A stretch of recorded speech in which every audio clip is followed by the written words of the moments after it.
My name is Andrea Kloffenstein. I am an engineer with the city in Public Works, and we're here today to talk about the Stormwater Utility and credits. So we're going to give you a little bit background on why we have created a Stormwater Utility. We'll get into the credits and grants, and then we'll answer some frequently asked questions at the end. If you can hold your questions to the end, that will help us get through the material quickly. And then also we hope to answer a lot of your questions when we get to the frequently asked questions. Every part of the city suffers from wet weather issues. Down in the 1st, 2nd, and 3rd district, we have what's called the combined sewer issue. We'll go over that in more detail a little bit later in the presentation. These dots all represent stormwater related complaints that we have or projects that we fixed. And you can see it's pretty well spread throughout the entire city. So what do we mean by a stormwater problem? This is Allen and Alta. This was a culvert failure. This was unexpected. We didn't know that this was going to happen. The fix was $1.2 million. So we had to find $1.2 million not in the budget in order to fix this issue. The sinkhole was 20 feet deep and it was on a roadway. Allen Alta culvert has been repaired. This one is Merle and Knoxville. This is on Merle as it connects to Knoxville. This is underneath that road. You can see the rust line on this corrugated metal pipe, and then also on the edge, all of that erosion that is happening on that stream bank. This one has not been repaired. This one is Florence Avenue. It's a paved channel. You can see at the bottom the exposed rebar and the fact that the concrete's no longer connected. So water is getting into that soil underneath and eroding that soil away, causing this area to be very unstable. There are homes on either side all along this channel. This one is Oak Cliff Court. This one is going to be repaired this year.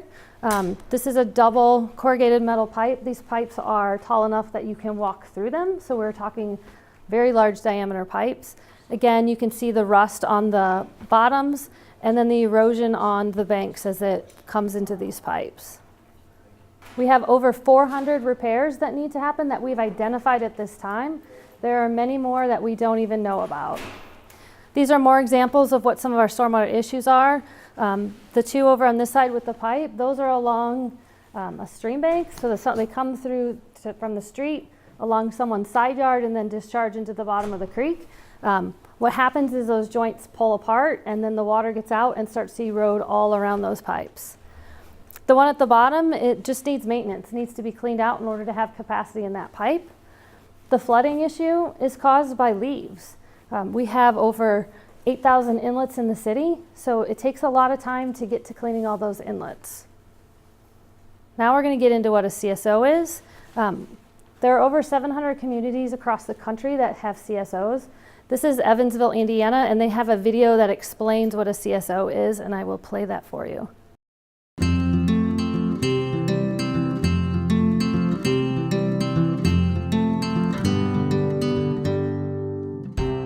About 100 years ago, Evansville built its sewer system to carry stormwater away from streets.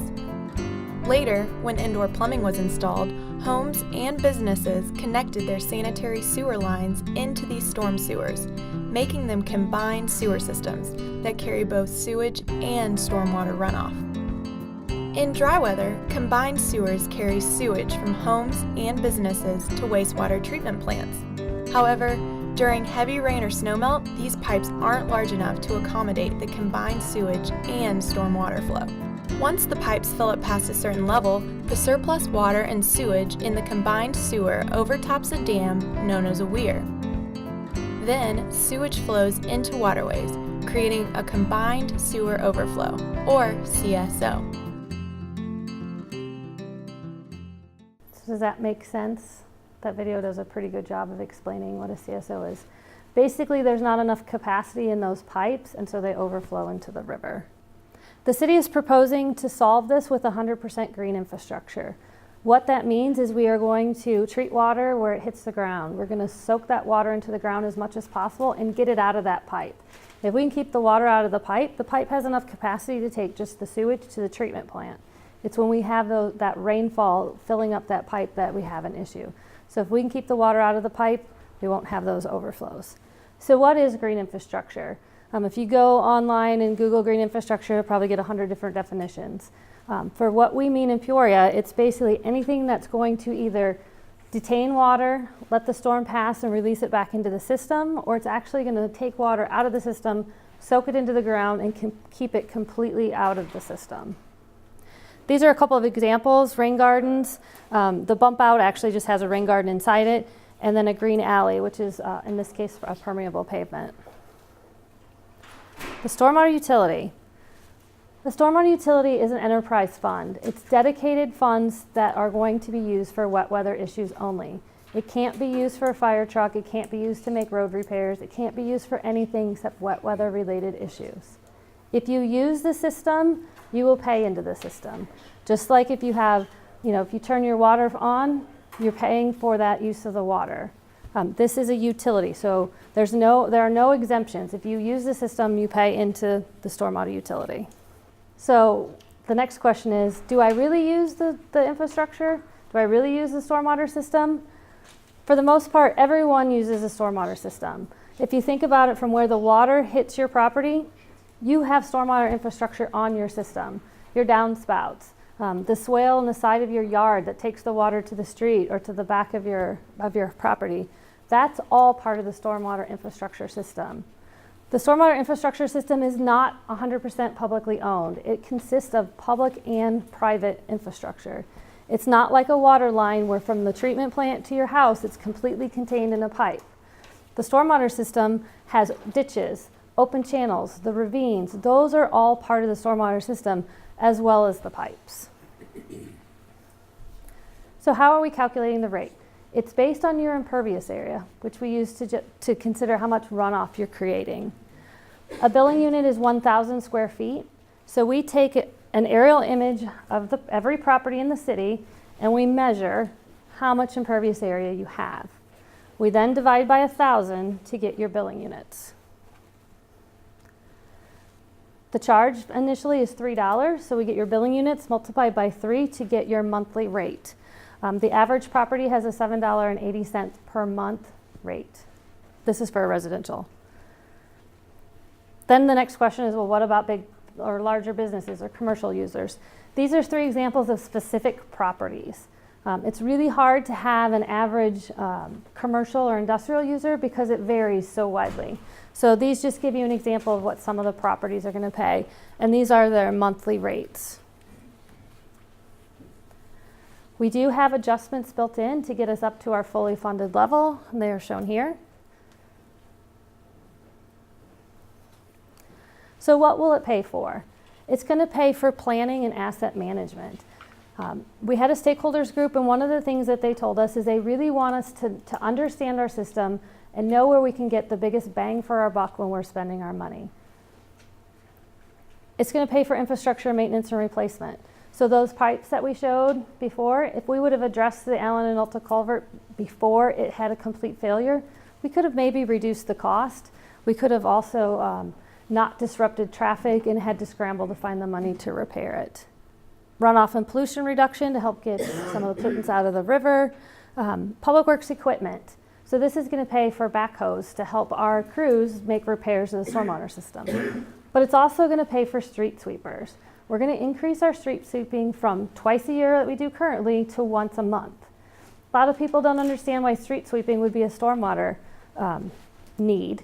But if you think of all of the debris that gets on the streets, that all ends up in the river unless we can take it off and sweep it and pick it up.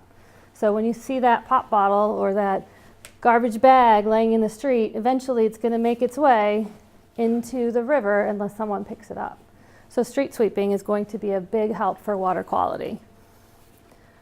We have a couple of programs, the private property drainage program, which we've had for a long time, that will be funded with the stormwater utility. And then green infrastructure maintenance citywide. We will be building green infrastructure to help offset some of the costs for the CSO area, but the stormwater utility is going to be building green infrastructure throughout the entire city. Green infrastructure is good to help reduce some of the high runoff rates and velocities that we have in the non-CSO area. So the more we can slow the water down, infiltrate the water, the more stable our natural systems, our streams and ravines will be. So this is what we're here to talk about, credits and grants. The city has spent a lot of time looking at what other communities do. We've visited with other staff, we've done research online, we've attended lots and lots of conferences. We also had input from the stakeholder group, and I mentioned them earlier. This is a list of some of the people that were on that group. We are currently looking at credits and grants, which is what we're here to talk about today, to get input from the public, to see if you guys have any ideas to help us develop this credit manual. So let's jump into it. A rain barrel. A rain barrel is basically a 50 or 55 gallon drum at the end of a downspout that's collecting your runoff from your roof. You'll need to collect the runoff and then drain the rain barrel after the storm has passed. You need to drain it because the next storm is coming and it needs to be empty so it can take the runoff from that next storm. $50 per rain barrel with a limit of 2 per property is what we are proposing right now. Natural area maintenance. We have the creek ordinance now that you can't develop too close to a creek. Has to be a natural area. This can help pay for the maintenance of that area. But by maintenance, you have to actually do something. You need to invest in it. You need to do your cleaning out trees. You need to clean out invasive species. You have to actually do some work. You can't just say I have a natural area. The Green Infrastructure Grant. This is what we were talking about, slowing the water, soaking it into the ground. Some really common examples would be a rain garden, which is a shallow depression that is planted with plants. We recommend native plants, but you can use whatever plants you choose, as long as those plants can get wet. Because what will happen is the water is going to go to this rain garden, fill up, and then slowly, hopefully over 72 hours, drain down. So this is not wet all the time. You don't want wetland plants. They won't survive.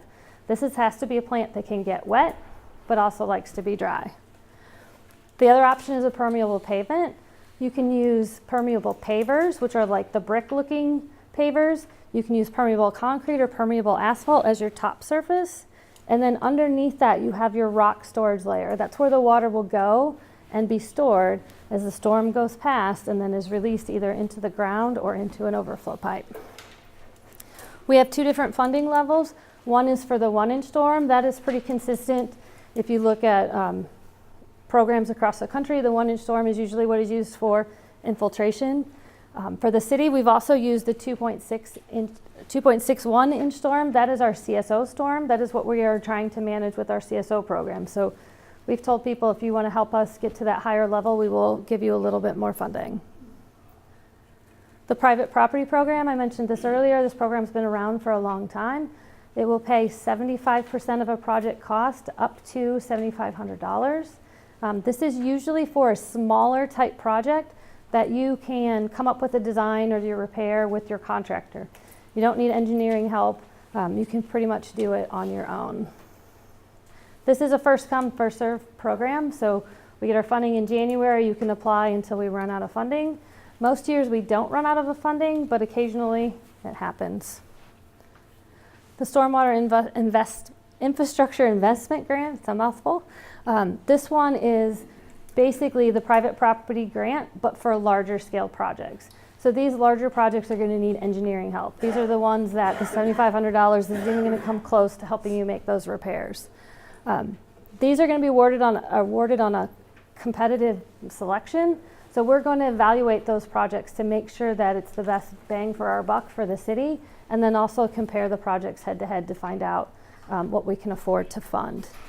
The other thing to mention with these grants is that the city is required by state law to require a prevailing wage for anything that has funding involved from the city.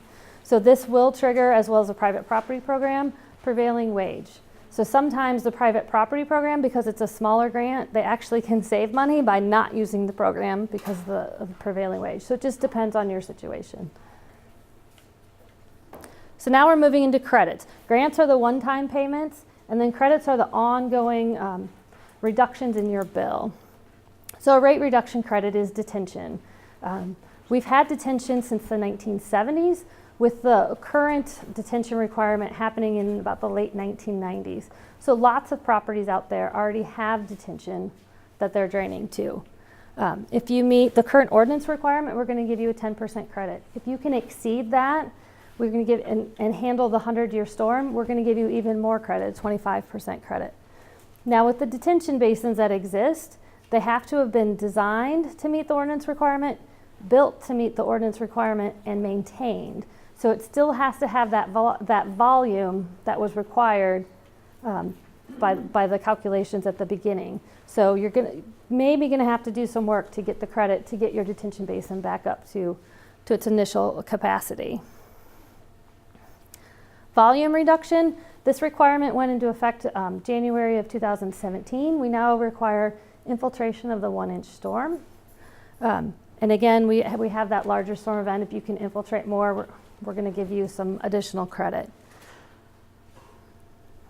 Water quality, we talked about why street sweeping helps improve water quality. The requirement is written for total suspended solids, which is basically sediment. But if your facility or your property has an idea to improve the water quality, if you have a specific nutrient that's running off on your site, we will definitely take a look at that, and we are open to any ways to improve water quality. Direct discharge credit, this is for properties that drain directly into the Illinois River. If you drain to one of the creeks, it doesn't count because those creeks still fall within the city limits, and some of the times we have to invest in those creeks. The Illinois River is a whole different animal. We do not invest in the Illinois River, so that's the difference. It has to be the Illinois River.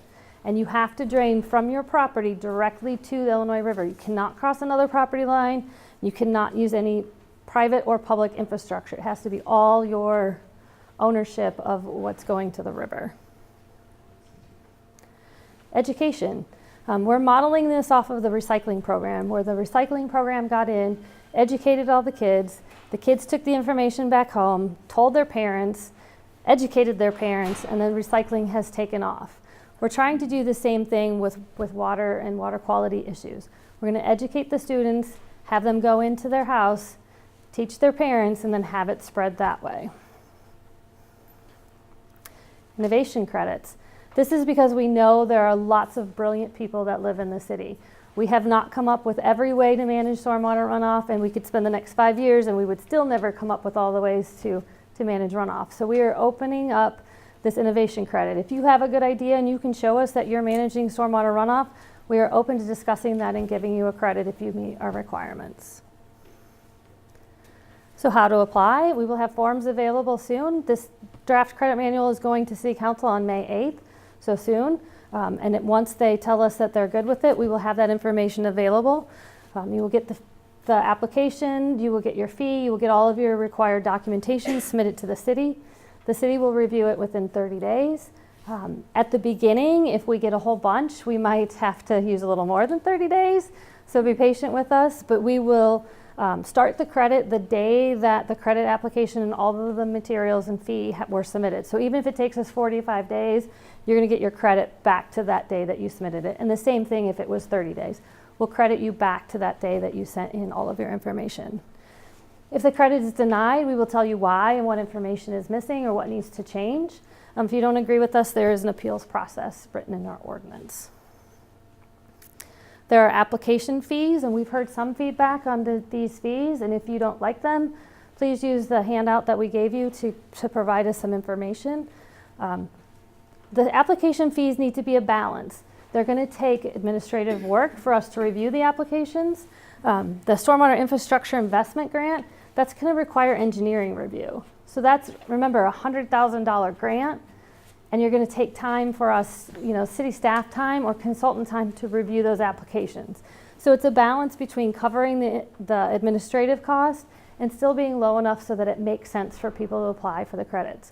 We really do want to encourage behavior change. We really want people to build green infrastructure and manage their stormwater runoff. So the cost on here is not intended to be something where we just don't want you to use them. So to maintain your credit, we're asking that people self-report each year. So that means you need to do maintenance, you need to inspect your facilities and make sure everything is going well, and you're going to have to report it to us. If you aren't doing the maintenance and your infrastructure fills up and it can't handle that water, it's really not helping our system. In order to reduce the administrative costs, we're asking people to self-report. Otherwise, we have a lot of cost to have staff go out and visit all of these facilities to make sure people are doing what they should be doing. Stormwater is an issue that affects every property, and every property has a part to play in managing stormwater runoff. We really do want to encourage behavior change. We want people to understand what stormwater is, why it's important, what happens to the runoff, where it goes, the damage it causes, and that water quality is important also. Now we'll get into some frequently asked questions. Can my existing best management practice be used? The answer is maybe. We talked about this earlier. If it was designed, built, and maintained to the required standards, then yes, you will get a credit. If it doesn't meet all of those 3 criteria, you will not get a credit. But if we tell you what is missing, what is deficient, you'll be able to make those adjustments and make the maintenance and go back to that original volume, and then you would be eligible for a credit. What about brick or gravel? For the most part, brick and gravel are not eligible for credits.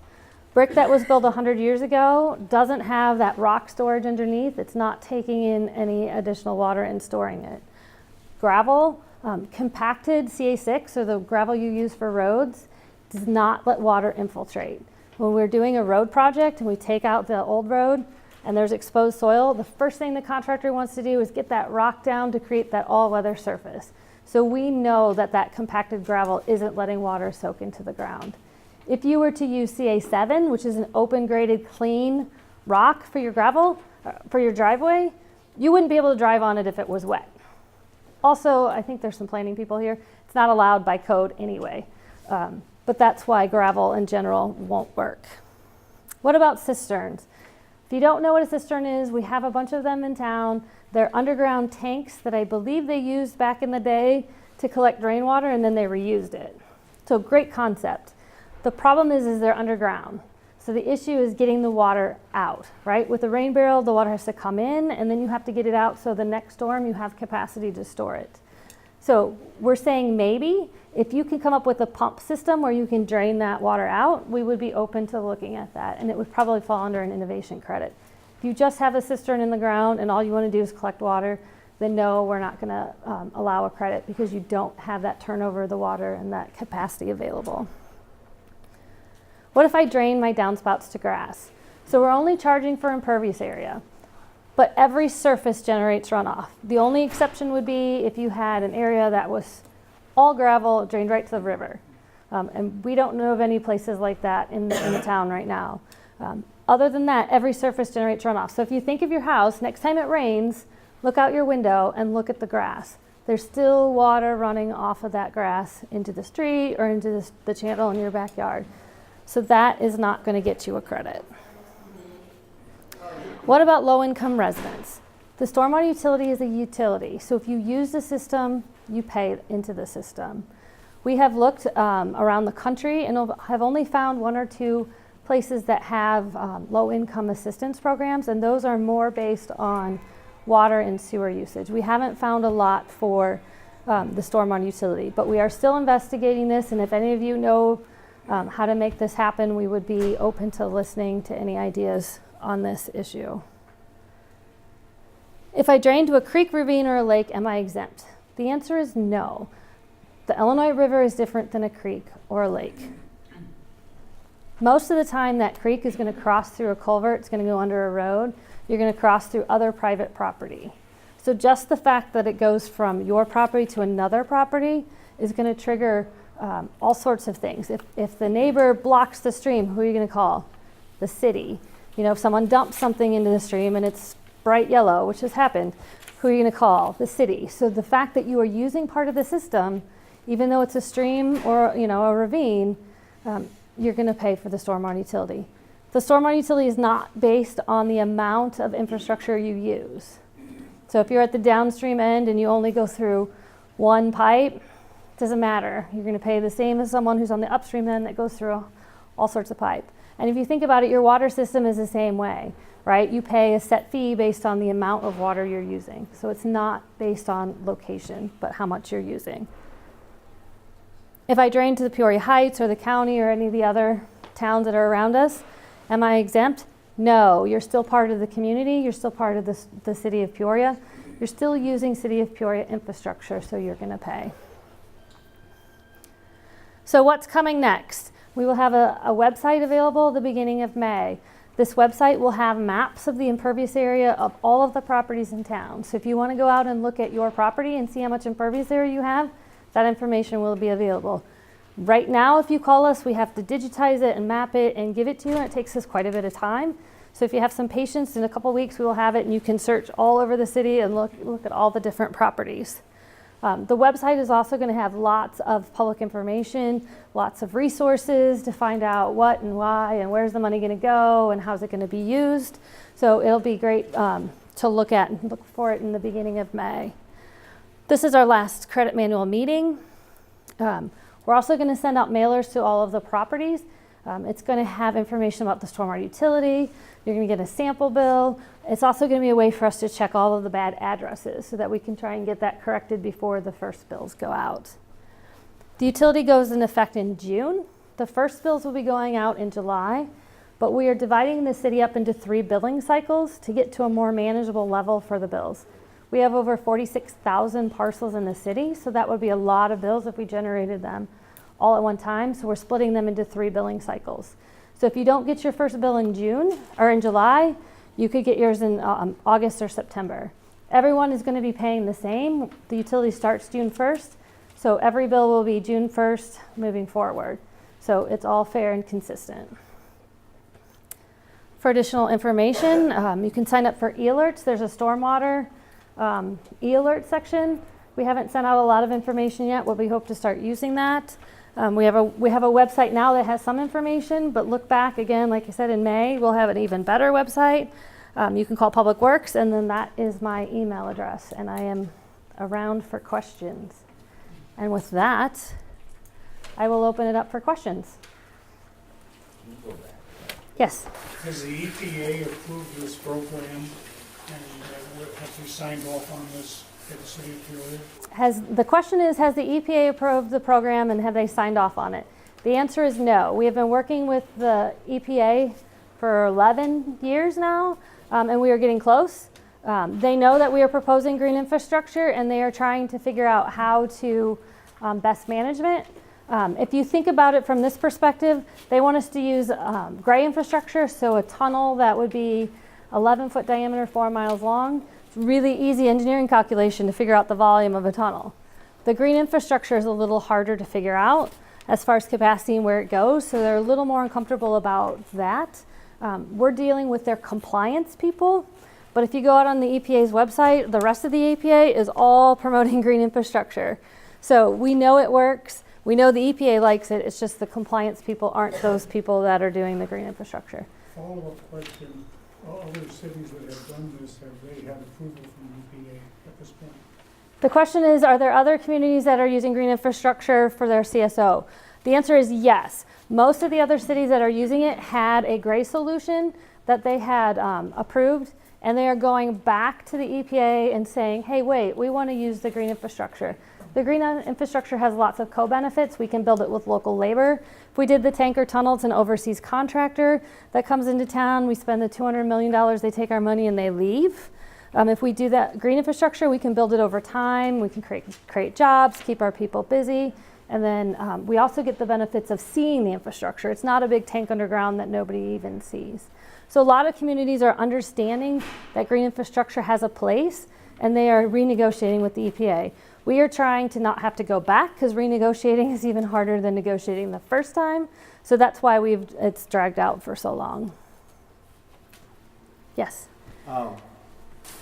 This is all sort of, the need for this is the combined sewer overflow. Is that it? I mean, I've been hearing about that since I got out of the Army around late 60s, early 70s. So the question is the need for the stormwater utility just the CSO? And the answer is no. The stormwater utility will only be paying a very small part of the CSO, but it's going to be building green infrastructure throughout the entire city, and it will be replacing and maintaining the current stormwater infrastructure that we have throughout the city. So eliminating the combined sewer, if that issue was solved, we didn't have it, we would still have the need to replace our pipes that are old. We have subdivisions that were built, 30, 40 years ago with corrugated metal pipes, and they're all failing at the same time. So those still are going to need to be repaired even if we didn't have the CSO. The streams and creeks that are getting damaged from all of the impervious area and the speed of the water that is entering those channels still need to be addressed. So green infrastructure is needed throughout the entire city. We just also have the CSO, which the green infrastructure can help. Yes. When did they stop constructing the CSOs? When did they stop constructing the CSOs? The sewer treatment plant was built in the 1930s, I believe. So they stopped it then. Combined sewers, if you go back in history, was cutting edge technology.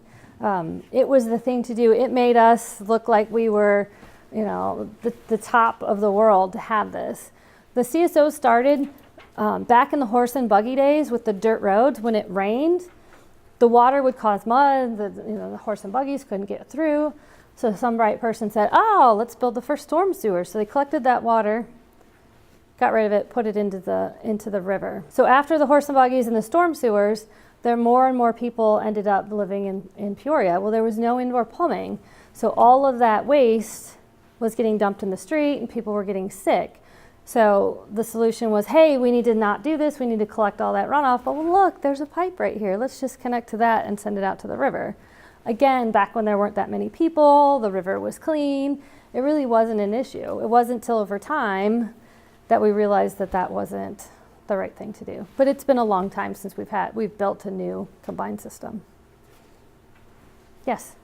Well, you talked about the the culverts and stuff and the galvanized pipe. The city knew back then when the developers were putting in that pipe that they were galvanized, only had a 30 or 40-year lifespan. Now that lifespan's gone, they're saying, oh, well, maybe we should have told them concrete. So now you're expecting everybody to go back and pay for something that you knew was only going to last for 30, 40 years. So a lot of those were put into one of the townships that the city wasn't overseeing, and then it was annexed into the city, so we didn't have oversight. And corrugated metal pipe are put in the ground today. You can buy a corrugated metal pipe. But it only got a 30, 40-year lifespan. Well, if you talk to a manufacturer, they will claim it's 70 plus years. You show me a pipe that's left. I am on board with you. Anyone who knows me knows that they are not even to bring up that they want to put in a corrugated metal pipe. I completely agree with you on that. But materials change over time, and what engineers know changes over time. If you think about the engineering community, even 10 years ago, 20 years ago, as you go further back, stormwater was a nuisance, right? All you wanted to do was put it in a pipe and get rid of it as soon as possible. Well, now we're realizing that when you do that, you put it into those creeks and streams, Mother Nature can't handle that water shooting at it like it's a fire hose. So that's why we come back to green infrastructure. And green infrastructure is mimicking Mother Nature. It's treating the water where it hits the ground, soaking it into the ground, and letting it slowly release. In 20 years, they'll probably be saying that we're doing silly stuff. I mean, engineers change over time. Yes? On this drainage assistance program, one of the eligibility requirements is that damage must be caused by off-site stormwater damage by water that is not within the property owner's control. So that eliminates almost everything if you're trying to control something on your own property. Like I've got a slope that's eroding terribly, but it's just because of water that's coming off of my property. So his question is about the drainage assistance program, and in there it says that the water has to be not within your control. And what we really mean is that your downspout directed at, shooting right at your slope isn't what's causing the problem. If we can at all say that water's coming from somewhere else, we are pretty lenient with what that covers. But we don't want is, like I said, your downspout is draining and it's running right into your house, or something where you could actually make some minor changes on your property to eliminate the issue. But for slope erosion, we're pretty lenient on what we would get. So talk to us later about what's specific, and we'll look into that. So the maximum credit for detention is 25% if you're managing also the 100-year storm. If you're asking the maximum credits you could get, you can combine the credits to a maximum of 50%. Except direct discharge, the 90% that doesn't combine with anything. Does that answer your question? Yeah. Okay. Yes? You said that people whose property drains into Peoria Heights or into the county would still pay this. What about people that actually live in Peoria Heights or in the county outside of the city? Are you saying they're going to be taxed also? So the question is, is the stormwater utility apply to people in Peoria Heights or surrounding communities? No, because we don't have the authority to create an ordinance to regulate them. Yes. Will there be any possibility of consultation from your perspective, come to a property and say, oh, you could do this, you know? So the question is there going to be city staff available to help walk you through the credits? Yes, in the long term, but no in the short term. We don't have a lot of staff, and right now our focus is getting the stormwater utility up and running. We are getting new software. We are trying to work out all the details of how the billing is going to go. So we are super swamped right now with just getting it up and running. So if you have patience and can wait, yes, we will. We absolutely will be able to help you. I just don't know when that time will be. Yes. So you said the square footage, will that be off the roof and your parking areas? Like if you have like a condo association and we're gonna need to adjust like fees and that? So the question is the impervious area going to be measured off your roof and your parking area? Yes, any impervious surface on your property will be counted. So patios, sidewalk, roof, parking, driveways, all of those will be added up into your bill.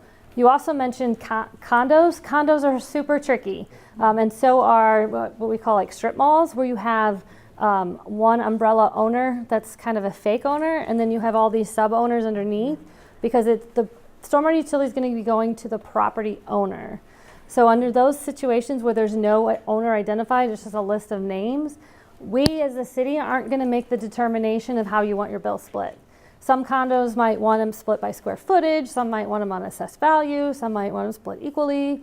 City's not getting involved. The condo or the commercial area needs to come to the city and say, this is how we want to do it, and everybody in your condo association needs to be on board with that. So that way we're not doing something that makes one neighbor mad at another, or we're not going to get into that mess. You guys need to come and tell us how you want us to handle it. So then the follow-up, will there be a time when you tell us, okay, this is how much square footage we're saying that you have at this property, this is what we anticipate your bill to be? Because we've done our budgets and everything already, so now we're trying to figure out, okay, what is this gonna do with the budgets, and we get a bill for $500 every month now that we didn't know. So how soon will we know it'll be that first bill that comes out, like we've assessed it and here's your bill, and you just take it from there then, or? So the question is, when are you going to know what your bill is going to be? The website is going to show you your impervious area and your information on your bill. So that should be available in early to mid-May. That's probably the best way to get that information early. PeoriaGov.org? Yes. Is the one? Okay. Yep. So soon. Yes. Now, you're considering pretty much everything impervious. I've got a large yard with grass and trees and stuff, so the fact that I've got a large lot is going to really get me a big bill. Is that correct? So the question is, if he has a large lot, is he going to have a large bill because he has lots of grass and trees? Not necessarily. It only is going to be charged on impervious areas. So if you had a large lot that was fully paved, then yes, you're going to have a large bill. But if you have a large lot that's got a small house and mostly grass, then you wouldn't necessarily have a large bill. Does that make sense? I mean, necessarily. Well, if you have a small house, then you wouldn't be charged for your whole parcel. You're only going to be charged for that impervious area. Roof and driveway. Yeah, roof, driveway, sidewalk, gravel areas, all of those types of things. The question was, what about a golf course that has, what did you say, 4 miles of 4.5 miles of 8 foot wide. of 4 miles of cart path that's paved? That's a lot of impervious area. And they have detention, and it goes into their own drainage system. So you would be eligible for credit for the detention as long as it meets the requirements of the ordinance. And then you would be eligible for the Stormwater Infrastructure Investment Grant to maintain your infrastructure. So if you had a project where you had, you need to line a pipe or replace a pipe, we would partner with you to make some of those improvements on your system. So his question is, the Big Hollow Creek goes through his golf course and it floods occasionally, and he wants to know if he gets a credit for managing other people's runoff. The answer is no. If you think about it, every property drains somewhere downstream. The whole system drains like that. But what you will potentially have is the availability of the grant to maintain those banks of that creek within your system. You also should be encouraging everybody upstream of you to invest in green infrastructure to get the water in the ground and not in the creek. You're a perfect example of why we need green infrastructure instead of putting all of the water into the pipe and shooting it to a creek. Yes? I took advantage of private property assistance 10 years ago, took it up to the max, but it only accomplished half of what I needed done. So can I reapply? So the question is, he used the private property drainage assistance program 10 years ago, and it only accomplished about half his work. Can he reapply? One of the changes that we're proposing with the private property program is that we allow it to be used after 10 years. Currently, the private property program is once for forever.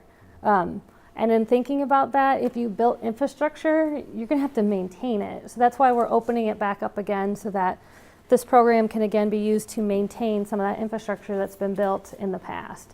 So yes, we are looking at opening that back up.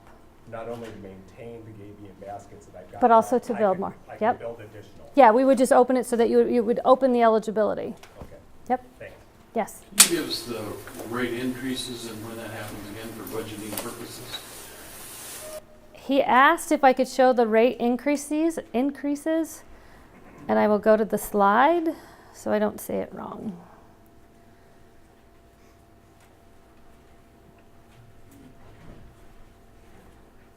Oops, there we go.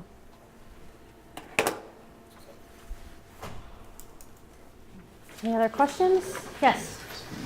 Does the credit manual currently show the types of materials that would be considered acceptable permeable paver or porous concrete for purposes of driveway? Or is there another source where we have to go to find out what would qualify so that it's not impervious?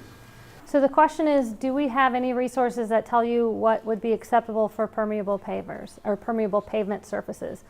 Currently, we do not. We can't, as a city, recommend any specific products, but we can give you ideas like pavers as a class are usually eligible, permeable concrete, permeable asphalt, those would all be eligible. If you were looking at a specific product, you could contact us and get some feedback or input from us. Again, right now we're kind of busy, so if you ask us, it might take us a little while to get back to you. The other great resource is the engineering community. If you're looking at a large parking lot, they would know what types of products would be good and not good. We are looking at having a calculator available for a small, like a residential driveway, that can help you size what would be needed for your permeable driveway. Because again, the surface is just part of what is needed for a permeable. Most of it is what's underneath that surface, that rock storage layer that makes that permeable surface eligible. Yes? How about decks? How about decks? Ooh, good question. I think we are not charging decks, but they could be. It'll be hard to tell from an aerial image because we might not be able to tell what the deck is made of. So if it has dirt underneath and it's able to soak through the cracks and get through, we aren't going to charge. But if you're looking at an aerial image and you're basing it off of color, which is how they do it, just define what it is, it might show up as impervious. So that's a great question because that leads us into the appeals process. So when you go to the website and you look at your impervious area and you're like, well, that's not what it looks like. This is not at all what happens on my property. There's an appeals process. So you contact us and say, hey, this isn't right. My deck has dirt underneath. The water soaks into the ground. This should be taken off. And we'll go out and take a look. And if we agree, we will take it off and readjust what area is on your property.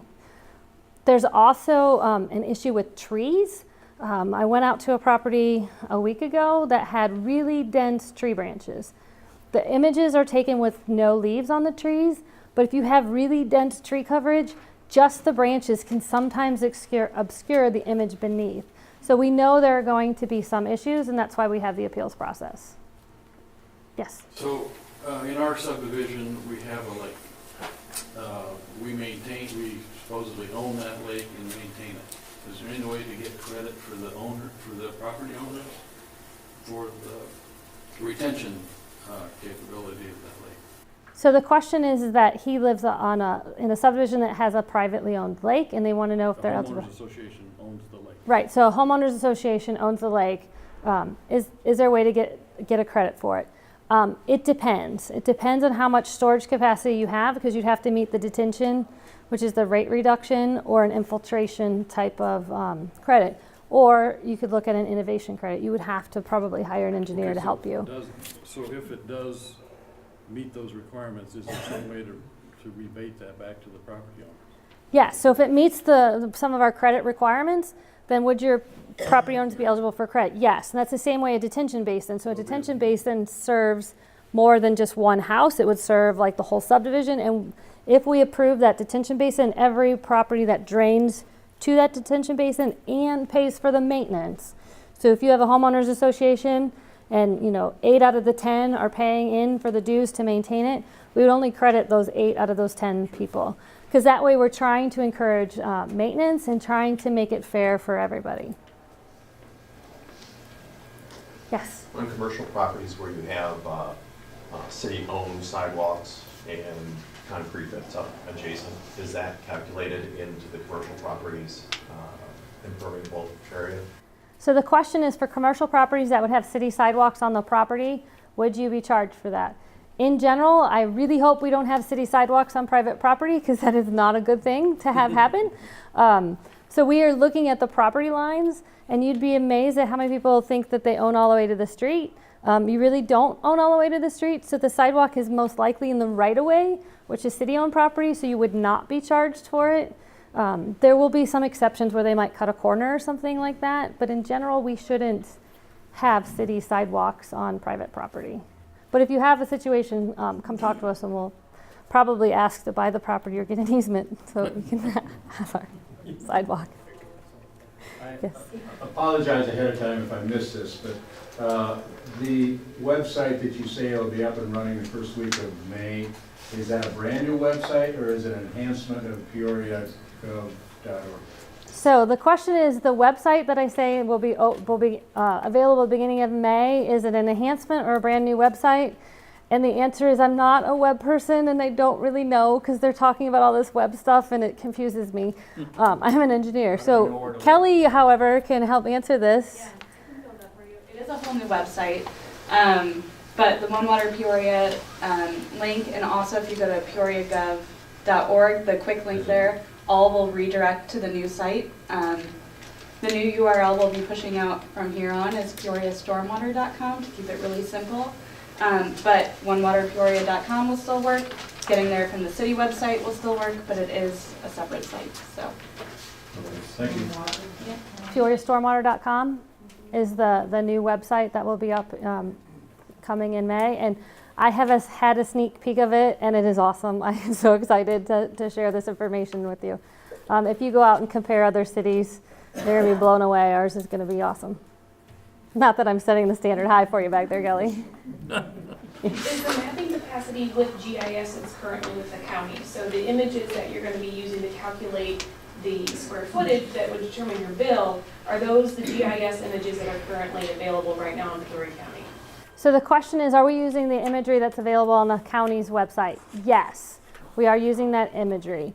We've actually hired a firm that does this for a living. They do the mapping of the aerials to help us figure out what it will be, what it be, and they're also really fast at it.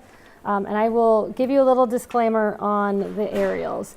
The county's aerials, if you look closely, have a skew on them. So if you think about it, what happens is a plane flies overhead, and the only image that would be perfect is right where the plane goes on top of it. So then I make up for that by having flight paths that overlap to try and take out that skew in the imagery. In the images that we have currently available to us, they didn't really have the flight paths close enough to take away from that overlap. So when we measured the impervious area, this company based it on the foundation. I don't know how they measured the foundation. They explained it to me. I still don't really understand how they were able to do it. But this guy is a PhD, and he was talking in lots of big words and convinced us, and we pushed back hard on it, that this is the right way to do it. Meets industry standard, this is what you're supposed to do. But it might look a little shifted from what you look at. If you just look at the image and you look up what's going to be on our map, they might not look identical because of that skew in the imagery. So if you have an issue, come talk to us. We will look at you and we will adjust as needed for those issues. Make sense? What's the date of those images? It's currently right now on Peoria GIS. The 2015.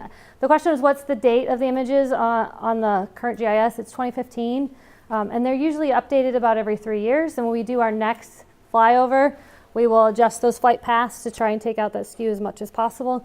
So over time, that foundation and the actual roof lines will match as our mapping gets more and more close.